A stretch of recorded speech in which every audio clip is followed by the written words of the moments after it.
భారత టీవీ చరిత్రలో big boss అతిపెద్ద రియాలిటీ షో.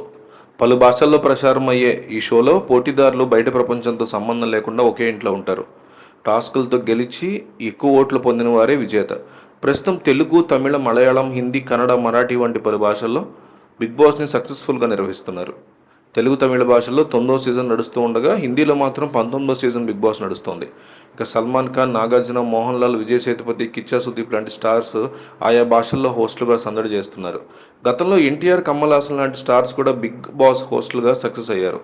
వీళ్ళు అత్యధిక రెమ్యునరేషన్ తీసుకునే హీరోలుగా సల్మాన్ ఖాన్ నిలిచారు. హిందీ బిగ్ బాస్కి సల్మాన్ ఖాన్ హోస్ట్ అంటేనే ఇలా ఉండాలి అని అభిమానులు మెచ్చుకునేలా సల్మాన్ ఖాన్ బిగ్ బాస్ నిర్వహిస్తూ వస్తున్నారు. కొన్ని సీజన్లు మినహాయించి దాదాపు హిందీ బిగ్ బాస్ అంతా సల్మాన్ ఖాన్ ఒక్కరే సక్సెస్ చేశారు. చాలా సంవత్సరాలుగా ఈ షోని ఆసక్తికరంగా నడిపిస్తున్నారు. బిగ్ బాస్ హోస్ట్గా సల్మాన్ ఖాన్ రోజుకి 10 కోట్ల రెమ్యునరేషన్ అందుకుంటారని తెలుస్తోంది. బిగ్ బాస్ హిందీ సీజన్ 19 కోసం సల్మాన్ ఖాన్ 120 నుంచి 150 కోట్ల వరకు పారితోషికం తీసుకుంటున్నారని సమాచారం. వీకెండ్ ఎపిసోడ్ కోసం రోజుకి 8 నుంచి 10 కోట్లు అందుకుంటారు. భారత బిగ్ బాస్ చరిత్రలో అత్యధిక జీతం తీసుకునే హోస్ట్గా సల్మాన్ ఖాన్ రికార్డ్ క్రియేట్ చేశారు. బిగ్ బాస్ తెలుగు హోస్ట్గా కింగ్ నాగార్జున చేస్తున్న సంగతి తెలిసిందే. కింగ్ నాగ్ తన హోస్టింగ్తో ఈ షోకి ఎంతో పాపులారిటీ తీసుకొచ్చారు. 3వ సీజన్ నుంచి ఇప్పుడు వరకు ఆయన షో హోస్ట్గా ఉన్నారు.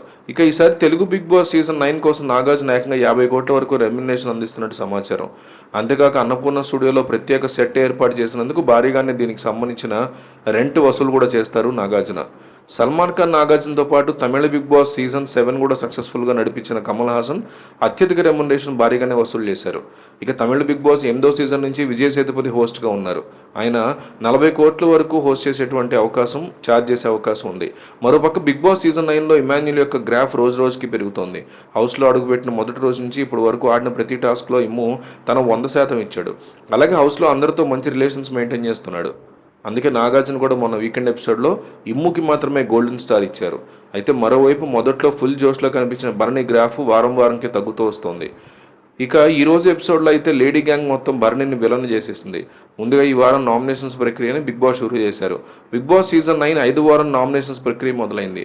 ఈ వారం ఇంటి నుంచి బయటకు వెళ్ళడానికి నామినేట్ అయిన సభ్యులు తనూజ, భరణి, రీతు, సుమన్, దివ్య, పవన్, శ్రీజ, సంజన, కళ్యాణి, ఇమాన్యుల్, ఫ్లోరా. ఈ ప్రక్రియ ఎంతటితో పూర్తయింది, మీరు ఇంటికి వెళ్ళొచ్చు అంటూ అందరి పేర్లు చదివి షాక్ ఇచ్చాడు బిగ్ బాస్. దీంతో ఎవరికి అర్థం కాక బిగ్ బాస్ దేనికంటే అవాక్ అయ్యారు. ఒక రామ్ తప్ప అందరూ ఉన్నారు. ఇది చదరంగం కాదు రణరంగం అంటూ మాట్లాడుకున్నారు. దివ్య దగ్గర భరణి కూడా కాసేపు మాట్లాడింది. రేపటి నుంచి నువ్వు నాకు టాబ్లెట్స్ ఇవ్వద్దు అని అడిగింది. భరణి అంటే ఎందుకని దివ్య ప్రశ్నించింది.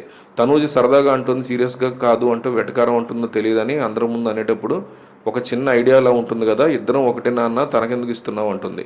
అది టాబ్లెట్ విషయం కాదు, ఎక్కడో తన కాస్త ఇన్సెక్యులర్ ఫీల్ అవుతుందేమో అనిపిస్తుంది అంటూ తనూజ గురించి చెప్పాడు భరణి.